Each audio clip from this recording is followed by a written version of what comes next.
Laisse béton! Dans vos rêves d'installation à la campagne, parvenez-vous à vous projeter dans une vie isolée, à plusieurs kilomètres de la première habitation ? C'est l'expérience que raconte dans cet épisode Marie-Georges, qui a quitté Paris il y a une vingtaine d'années pour s'installer en Brenne, dans le centre de la France. Marie-Georges décrit ce qu'est une vie entourée de nature et nous parle de la façon dont elle a appris à vivre avec ses peurs. Elle insiste également sur la nécessité de jouer collectif quand on est isolé et sur la notion d'empowerment collectif citoyen qui permet, entre autres, de faire front face à la fermeture imposée de certains services publics. Je suis Amélie Dague, bienvenue dans Laisse béton et bonne écoute.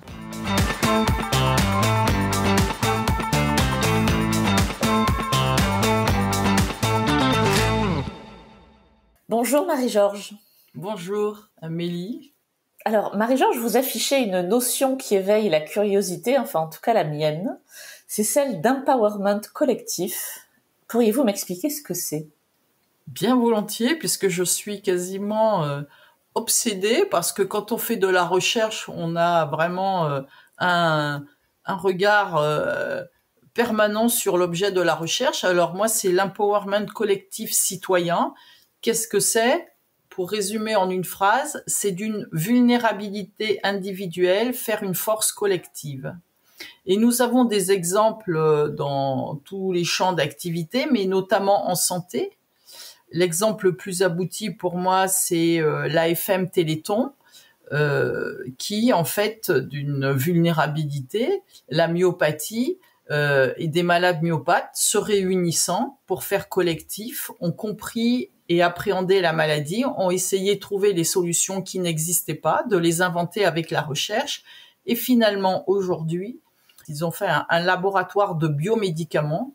Donc, vous imaginez qu'une association de malades, de patients, devient un laboratoire pharmaceutique. Ça veut dire qu'ils inversent la relation de pouvoir, ils maîtrisent la gouvernance de la recherche qui les intéresse. Ils sont pas chercheurs, mais ils savent recruter des chercheurs, imposer leur choix de recherche par des financements.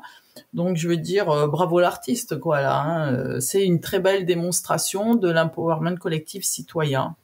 Et on retrouve cet empowerment dans, je dirais, tous les champs de l'activité humaine, la permaculture, l'informatique avec les logiciels libres. Enfin, vous voyez, tout ce qui permet, en fait, de s'autonomiser, de se libérer un peu d'un cadre et de procédures imposées, soit par des entreprises, soit par des institutions. Donc, moi, je suis toujours attentive à ces mouvements de citoyens. Est-ce que vous auriez des exemples d'empowerment collectif citoyen en milieu rural ? Alors, là, j'en ai un même pas loin de chez moi, qui s'appelle Affiche la couleur, et ce sont des associations de parents d'enfants handicapés ou pas qui ont constaté qu'effectivement les enfants handicapés étaient intégrés à l'école, mais pas en dehors de l'école. Donc toutes les activités périscolaires en fait les excluaient. Ils se sont organisés pour permettre cette inclusion d'enfants handicapés et non handicapés. Voilà, c'est très concrètement, maintenant, ils sont reçus dans les instances départementales, régionales pour la petite enfance et ils sont écoutés et donc ils ont des offres d'activités pour ces enfants-là. Et donc, quand il y a une absence de structure, eh bien, ils pallient en créant, en ayant l'imagination, l'idée de mettre en place ces animations. Moi, je trouve à cette échelle-là, c'est très beau de voir que des gens s'unissent pour corriger les profonds dysfonctionnements et exclusions ou stigmatisation d'une société. Vous êtes installé dans la vallée de la Brenne, dans l'Indre, hein, c'est bien ça ? C'est ça. Je suis curieuse de savoir quelle est l'histoire derrière, si vous voulez bien me répondre. Mais avant ça, à quoi ça ressemble, la vallée de la Brenne ? Eh ben, la Brenne, ça ressemble à la Dombe. Je sais pas si on connaît déjà. Il y a 2 zones humides. On les appelle des zones humides en France. Donc, c'est un pays des 1000 étangs. Donc c'est parsemé d'étangs. Quand vous avez les zones, les Google Earth, vous voyez la Brenne. En fait, il y a des points bleus. Ce ne sont pas des piscines, ce sont des étangs naturels, mais pas vraiment naturels parce que faits par des moines pour développer la pisciculture, parce que c'est une terre très argileuse, aride, en Brenne. Donc, quand ils sont venus, ils ont constaté que pour survivre, il fallait produire quelque chose sur cette terre, et donc ils ont fait des étangs et de la pisciculture. Depuis, ça, c'est vraiment, on va dire, pour le loisir. Il y a très peu de pisciculteurs qui demeurent, mais par contre, les étangs qui étaient 1000, je crois qu'ils sont à 2-3 000 maintenant. Enfin, on est dans un milieu très fragile, donc c'est quelques forêts de chênes et des étangs de part et d'autre, et très peu de construction parce que ce sont des petits bourgs qui se désertifient. Et le pendant, c'est une qualité de vie, une beauté exceptionnelle des paysages, une faune, une flore, on le dit, mais c'est splendide. Je ne sais pas combien de variétés d'orchidées. Et puis vous avez des vols de grues, de canards sauvages, vous avez des traversées de sangliers. L'autre fois, j'ai vu une famille de sangliers avec des tout petits sangliers, c'est trop mignon. Mais ils font des ravages, bien sûr, mais bon, pour les esthètes, ça les ravit. Des cerfs, enfin voilà, on vit au milieu d'un parc naturel régional où on a la chance d'avoir un habitat et puis une faune, une flore très préservée. Et donc, si ce n'était la désertification et le départ des services publics, on serait au paradis. Voilà. Et pour finir, certains qui partent. En fait, quand je me suis installée pour la petite histoire, je disais je vais en Brenne. Alors personne, bien sûr, en France ne connaît la Brenne, donc je disais pas loin de Châteauroux. Vous connaissez pas trop non plus. Pas mieux. Entre Tours et Poitiers, voilà. Je pense que le centre de la France est une inconnue pour les Français. Ouais. On connaît la France, les pourtours, mais alors le centre de la France. Donc voilà, c'était assez amusant de voir. Ah oui, mais quelle ville. Voilà, on connaît les villes, on connaît pas la campagne. Quand j'ai des amis qui viennent, ils traversent des villages. Donc je suis à Saint-Michel-en-Brenne, et avant il y a quelques villages. Et donc ils traversent, ils n'ont même pas vu qu'il y avait un village. Ouais. Parce qu'il y a tellement peu de bâtiments que seuls les initiés savent que c'est un village là et que ces 3 maisons forment quelque chose qui tient du petite bourgade. Enfin voilà, c'est amusant. Est-ce que vous voulez bien me raconter comment vous êtes arrivé dans cet endroit ? Mais oui, je veux bien. C'est parce que j'ai la chance d'avoir un mari qui est de Touraine et qui est chasseur. Je ne suis pas chasseuse, je ne soutiens pas la chasse, mais j'avoue que la chasse sa passion de la chasse m'a permis de découvrir la Brenne. Donc voilà.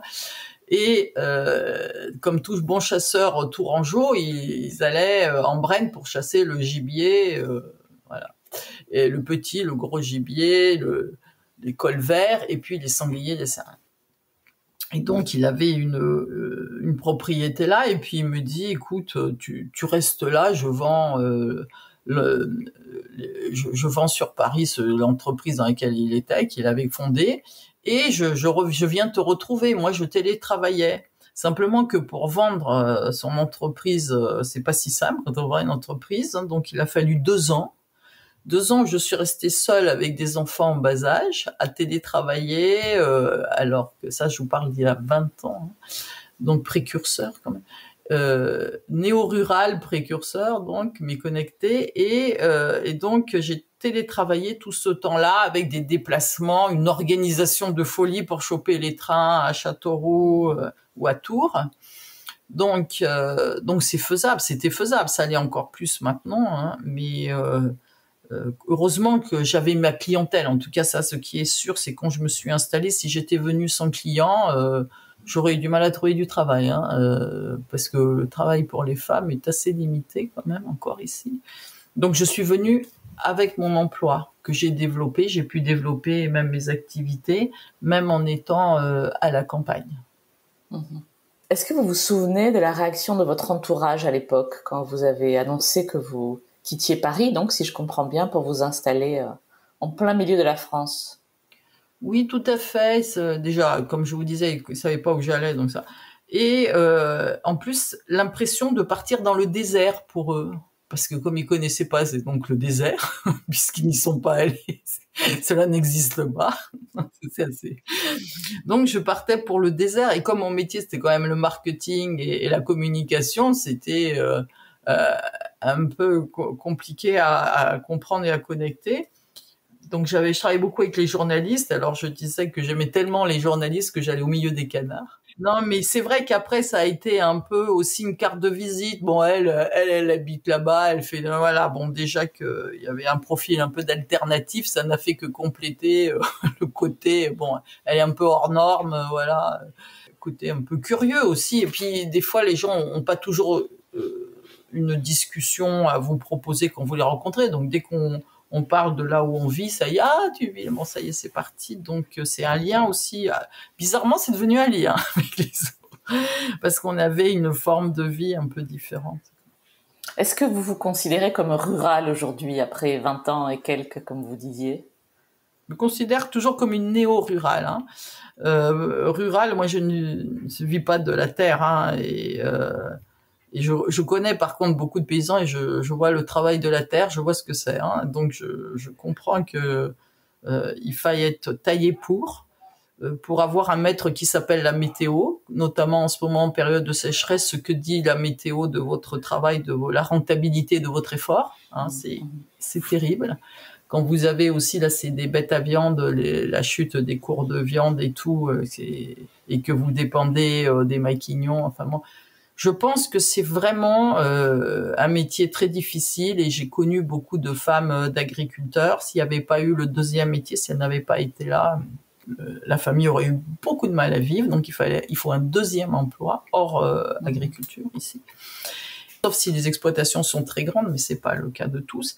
Et donc je me considère comme une néo-rurale qui a la chance en fait, et beaucoup de chance, hein, beaucoup de chance, de bénéficier à la fois de l'université, en fait, de toute la dynamique universitaire, et puis de la culture aussi, des médias, de tout ce qui va avec, un peu le côté parisien de la connaissance, de l'information, de la culture et des expositions et tout, d'avoir cette chance-là, et puis dans un cadre d'exception.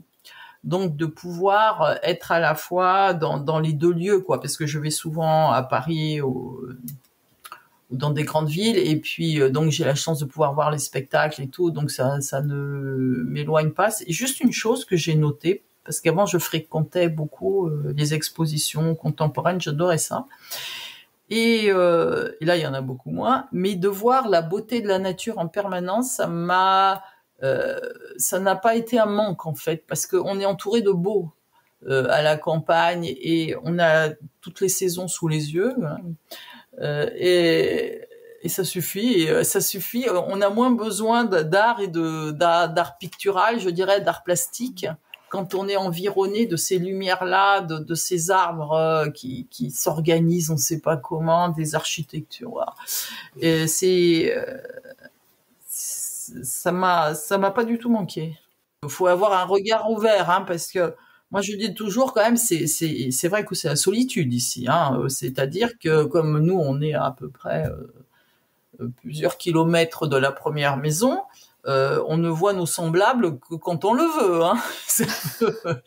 Donc, il faut avoir une richesse intérieure qui ne s'épuise pas, hein, parce que avant, il y avait les enfants, maintenant les enfants sont partis. On peut ne voir personne pendant longtemps. Hein. Quand on est au bout du chemin, il faut savoir vivre au bout du chemin.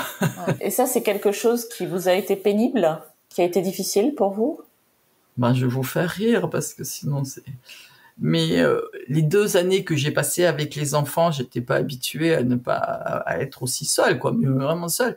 Et d'abord, première des choses, jamais de films d'horreur et tout ça, à bannir, parce que sinon là la nuit vous avez les yeux éclatés, vous entendez le moindre bruit, il y a une girouette, la porte du placard,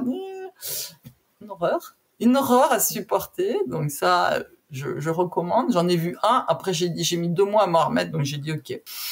Et puis quand même il y a des terreurs aussi. C'était pas le film que j'ai vu, mais on se dit quand on est seul, une femme avec 2 enfants, qu'est-ce qui va se passer si on est attaqué, quoi, par le fou à la tronçonneuse, par exemple, qui pourrait surgir. à n'importe quel moment de la nuit. Donc, il faut vivre avec ses peurs, les apprivoiser et après, on se fait un film, on se dit, alors je saute par là, je prends les enfants. Enfin, moi, j'avais un scénario parfaitement établi pour échapper. Je vois. Bon, rassurez-moi, rien n'est arrivé de la sorte, j'espère. Justement, il n'y a personne. Bon, c'est la conclusion. On a confirmé qu'il n'y avait personne parce que vraiment, en fait, les Brénous sont très distants vu que on est peu nombreux au kilomètre carré, mais ils sont très solidaires, très présents. Il y a une vraie entraide. Donc, moi, je l'ai vu parce que à cause de la canicule, il y a eu un incendie pas loin dans une forêt et j'ai vu que moi, comme étant seule au bout, j'ai vu de la fumée, quoi, mais j'ai rien vu d'autre. Et il y avait déjà le maire et puis pas mal d'élus qui étaient venus pour voir si j'allais bien et tout, qui savaient que j'avais. Et j'avais dit à personne que j'étais là cette semaine-là, mais enfin, ils supposaient que j'y étais. La maison pouvait être en danger si le vent avait continué à souffler dans la direction. Et j'ai vu que ma vie importait, quoi. C'est pas parce qu'on voit personne que vous n'existez pas. Hein. Élever des enfants dans ce contexte-là, c'est spécial, ça n'a rien de différent. C'est comment vous le qualifieriez ? Alors, mes 2 enfants, pour plaisanter, on les qualifie de poulets fermiers et élevés au grand air. Nous avons 2 fils, donc 2 poulets fermiers, 2 coqs. Je pense qu'ils ont aimé. Je pense qu'ils ont aimé la nature, ils ont aimé les animaux parce on a des poules, on a des canards, on a des chiens, bon.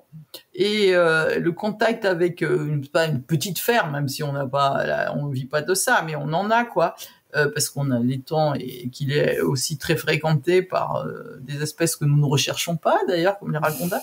Donc, ce contact avec la nature, c'est formidable. Et puis, ils ont leurs amis aussi, ils font des balades avec leurs amis. Enfin, c'est très,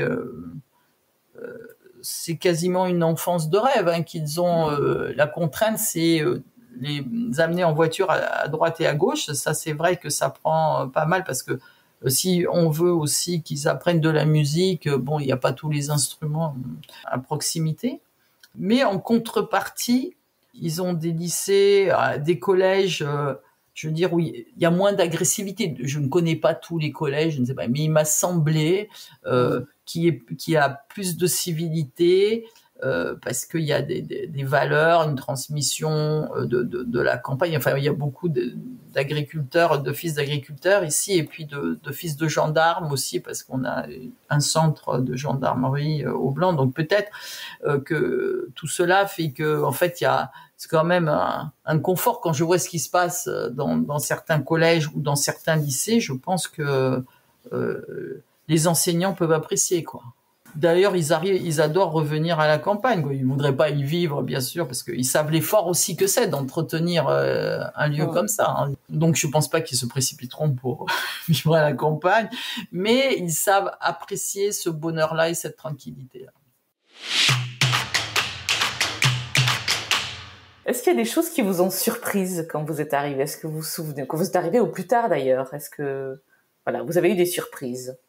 Ah, mais il y a le parler ici, le parler brénous, c'est savoureux. Hein. Moi, je suis un peu de l'écriture, donc la langue. Et par exemple, il barre la porte, quoi. Il la ferme pas. Et les pantoufles, c'est les patins. C'est comme ça, ça va-t-il. Donc après, on arrive à parler brénous un petit peu et c'est très drôle. Bon, je travaille aussi, j'interviens beaucoup sur la défense des services publics de proximité. Hein. Donc là, j'ai rencontré beaucoup de personnes, autant on est seul, autant sur des causes comme ça, j'ai vu qu'il y avait une prise de conscience et un élan citoyen très fort. Donc ça m'a aussi, je me suis inscrite dans ce mouvement-là parce que je connaissais un peu, moi je viens de la santé, de la communication santé. Donc j'ai vu l'attachement des citoyens à leur hôpital, des habitants, et c'est, je sais pas, c'est peut-être une marque aussi de la campagne que d'être très attaché à son service public, de savoir que la République ici, elle vit à travers ses services publics, il faut pas trop y toucher, quoi. L'école et tout, il y a des écoles qui ferment aussi. J'ai fait partie d'un combat contre la fermeture d'une école. Bon, ce sont des combats un peu perdus d'avance, mais ça mérite qu'on les fasse quand même parce qu'il faut pas dire on accepte tout, quoi. Voilà, il faut rester très vigilant parce que peut-être qu'il y a des façons de faire contre lesquelles je m'insurge toujours, c'est-à-dire ne pas consulter les personnes qui porteront les conséquences de vos décisions. Ça me dérange énormément, surtout quand on ferme un service public, ne pas prévenir la population avant, ne pas étudier avec elle des possibilités d'aménagement et tout ça. Quelque part, je trouve que on manque à mon idéal démocratique. Voilà, c'est grave. On touche à quelque chose qui est de l'ordre d'une administration qui décide de tout, alors qu'elle est au service du public. Mais bon, et c'est violent quand même. C'est très violent ici. Et au sujet de la désertification médicale que vous évoquiez tout à l'heure, est-ce que c'est le même fonctionnement? Est-ce qu'on ferme sans consulter? Et j'allais dire, révélez-nous un scoop. Qu'est-ce qu'il faudrait faire, vous qui connaissez bien le monde de la santé? Enfin, c'est un sujet évidemment que j'entends de partout. Qu'est-ce qu'il faudrait faire pour que les médecins restent ou s'installent, que les hôpitaux ne ferment pas? Est-ce qu'il y a une solution à tout ça? La première, pour moi, c'est de ne pas penser qu'on fermer est une solution, parce que j'ai vu qu'il y avait des personnes qui avaient accouché dans leur salle à manger, ce n'est pas une solution, je pense. Donc fermer, ce n'est pas parce que une maternité ne remplit pas toutes les cases de la norme que il faut la fermer. Et même tout le monde dira qu'une petite lumière dans la nuit, c'est mieux que la nuit totale. Donc, quand vous avez besoin, mais je comprends les normes, je comprends tout ça. Je dis consultons et soyons créatifs, parce que c'est pas parce que vous pensez pour notre bien qu'il faut tout fermer que il n'y a pas des solutions intelligentes à mettre en place, que d'autres territoires, que d'autres pays n'ont pas mis d'autres solutions en place, qu'on peut pas ouvrir la fenêtre et aller voir. Voilà ce que je dirais. D'abord, prévenir en amont, voir si le coût que ça représente, le surcoût que représente ce service public réellement. Ouais. Parce que des fois, on a la sensation d'être colonisé par d'autres villes. Enfin bon, sous prétexte ou sous couvert de fusion, de soutien, c'est qui est de qui. On aimerait poser la question parce que voilà. Donc là, il y a des choses à éclaircir. Et également, soyons imaginatifs. Je veux dire que peut-être les gens comme de la campagne qui connaissent les routes, qui connaissent les risques et tout, et qui en porteront les conséquences, on peut les solliciter pour étudier avec eux des solutions d'aménagement possibles, et pas toujours l'entre-soi de ceux qui savent et ceux qui subissent, parce que je crois que c'est fini, tout simplement. Les gens savent prendre la parole maintenant, et ils ont quelque chose à dire sur ce système. Et ils ont des idées, en plus. Ils ont des idées, donc vous seriez surpris. Et peut-être ils ont plus de soucis de l'économie que beaucoup, parce qu'ils savent que c'est qu'un sou. Voilà. Donc, moi, j'y vois cette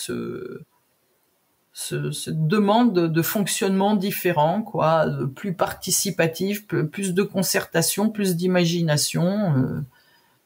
Et c'est bien sûr c'est moins facile que de rayer un service comme ça sur une carte, mais n'importe qui peut rayer, c'est très facile de le faire. Je veux dire, ce qui est dur, c'est de travailler à trouver des solutions novatrices. Est-ce que vous avez appris des choses sur vous-même depuis que vous êtes installé en Brenne ? Sur l'engagement, peut-être, certainement, sur l'importance de l'engagement collectif. C'est parce que je dis plus que quand on est isolé, comme on vit isolé, on s'aperçoit qu'on peut très bien, quelque part, se passer de l'autre. Et ben c'est un tort. Je pense qu'on ne se construit pas seul, on ne se sauve pas seul, on ne règle pas ses problèmes seul, même si on pourrait, c'est-à-dire que... moi, je vois justement avec cette désertification et ce départ des médecins, on pourrait dire ceux qui ont les moyens, ceux qui sont aisés, ils vont s'en sortir parce qu'ils auront toujours quelqu'un ou leur voiture pour aller voir à 60 km et au-delà pour se faire soigner. Et en fait, on s'aperçoit que même si c'est possible, c'est jouable, c'est pas jouable longtemps parce que vous perdez. De toute façon, vous perdrez la valeur de votre maison parce que vous serez dans un endroit où personne ne voudra habiter, que personne ne voudra acheter après. Donc, jouer collectif, quoi. Quand on est isolé, il faut jouer collectif, choisir ses collectifs, bien sûr, mais toujours penser la dimension collective. Et je crois qu'il faut concerner comme ça une éthique de vie, c'est un tiers pour sa famille, un tiers pour son travail, un tiers pour les autres, un tiers de temps collectif, quoi. Voilà, à donner sur des choses qui ont de la valeur pour soi, parce que sinon vous perdez de la consistance, comment dire. Voilà, vous perdez une partie de votre être, quoi. Voilà, il y a une partie individuelle et je pense que nous avons une partie collective qui se construit dans l'échange avec les autres, dans l'aide, dans le don sans contrepartie, dans le soutien. Si on perd ça, on n'est pas grand-chose à la fin, quoi. J'ai bien compris que votre milieu de vie était peu peuplé, donc j'imagine qu'il n'y a pas beaucoup de maisons disponibles, mais est-ce que vous constatez quand même une arrivée de nouveaux habitants, en particulier depuis le début de la pandémie? Est-ce qu'il y a des citadins en particulier qui s'installent? Alors, on a eu une vague d'anglais ici. Il y a à peu près 10-15 ans, qui sont venus et qui sont repartis. Parce que visiblement, pour des Anglais, ça doit pas être si évident que ça quand on est étranger et à une culture, en fait, de faire souche et voilà, beaucoup sont repartis, hein, et il y en a encore qui cherchent à vendre là où ils sont. Donc ça, je veux dire que c'est aussi quand on vient à la campagne, il faut peut-être pas idéaliser trop la campagne. Il faut savoir à quoi on s'attend, et ce que je note, c'est dans les paysans, notamment des maraîchers qui arrivent de plus en plus. Alors je sais pas si avant c'était des citadins en reconversion totale, mais je constate qu'ils s'installent et c'est plus facile pour eux de s'installer parce qu'ils sont sur des petites propriétés de moins d'1 hectare. Vous voyez, ils acquièrent. Donc, ils arrivent à travailler, à être rentables en maraîchage, peut-être aussi même en permaculture ou en bio, je ne sais pas, sur des petites. Donc ça, c'est assez nouveau sur les petites exploitations de maraîchage. Maintenant, des citoyens. Alors, il y a quand même, on a quelque chose de très intéressant. C'est à quelques kilomètres d'ici, c'est Mézières-en-Brenne. On a la Brain Box et ils font du coworking. Ils forment les personnes à l'informatique, à Internet. Et je crois que effectivement, il y a des citadins qui viennent notamment pour s'installer parce que là, il y a une bonne connexion ou qui viennent travailler en coworking. Mais je sais pas si la quantité de déplacements qu'il y a, de remigration. Donc, je ne peux pas dire aussi quantifier ce mouvement-là, mais il y a quand même des structures pour les accueillir, comme ce tiers-lieu de Brainbox, qui est quand même intéressant, et puis d'ailleurs qui a été retenu, pour la petite histoire, pour tester une navette autonome pendant 6 mois et qui va faire 18 km tous les jours. Oui, ça a été le seul... oui, il faut le dire. C'est le seul territoire rural à être retenu pour ce genre d'expérimentation. Qui va durer 6 mois, mais c'est intéressant parce que ça va désenclaver certains petits villages. Il y en a qui pourront aller au marché. Voilà. Vous disiez tout à l'heure qu'il ne faut pas idéaliser la campagne. Quel conseil vous donneriez, vous qui l'avez vécu, qui le vivez encore, ce passage de la ville au monde rural? Quel conseil vous donneriez à ceux qui voudraient faire la même chose, en Brenne ou ailleurs, hein, bien sûr? Eh bien, déjà, je leur dirais que ils doivent investir, et quand ils verront les prix de l'immobilier, ils vont adorer. Même aujourd'hui. Pour un studio, pour, je sais pas, 200 000 euros, ici, vous avez un peu une ferme à rénover avec un beau terrain autour, quoi. Je veux dire, c'est quand même bien, hein. Donc déjà, ceux qui ont envie d'espace, ils sont les bienvenus. Ceux qui ont envie de tranquillité sont les bienvenus. Voilà. Après, il faut savoir être autonome parce qu'on peut pas toujours, même s'il y a une entraide forte, il faut aussi savoir faire un petit peu de choses soi-même, être un peu bricoleur, connaître un minimum en culture. Ou accepter de se faire aider au départ, quoi, hein, mais pour pas faire de bêtises de choix malheureux. Mais je leur recommanderais de venir pour investir déjà et d'avoir leur travail comme moi souvent, parce que trouver un travail quand même ici, c'est compliqué, hein. Je veux dire, c'est pas impossible parce qu'il y a quand même 2-3 entreprises qui embauchent et qui se portent bien, mais ça vous obligerait à une réorientation professionnelle, ce qui n'est pas toujours évident quand on aime beaucoup le métier qu'on fait, hein. Donc, soit c'est pour télétravailler, c'est l'idéal si vous pouvez télétravailler sur votre emploi tout le temps, soit si vous avez qu'une journée à faire sur votre site qui vous emploie, ça c'est très jouable. Et même vous pouvez prendre un bel appartement en ville et avoir cette facilité-là. Vous n'êtes pas obligé de vivre dans la campagne. Il y a quand même des bourgades et des centres-villes ici. Et c'est quand même le bonheur, quoi. Donc, mais le prix à payer, je vous dis, c'est peut-être au niveau de la santé. C'est bon. C'est un pari. C'est que si vous arrive quelque chose, ça va être compliqué. Donc, si vous êtes fragile de santé et tout, je pense que ça peut être compliqué, inquiétant, quoi, en tout cas. Voilà. Ouais. Je voulais dire aussi quelque chose aux retraités qui sont en bonne santé.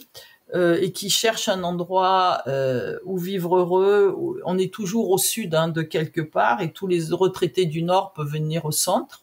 C'est moins cher que le sud-sud.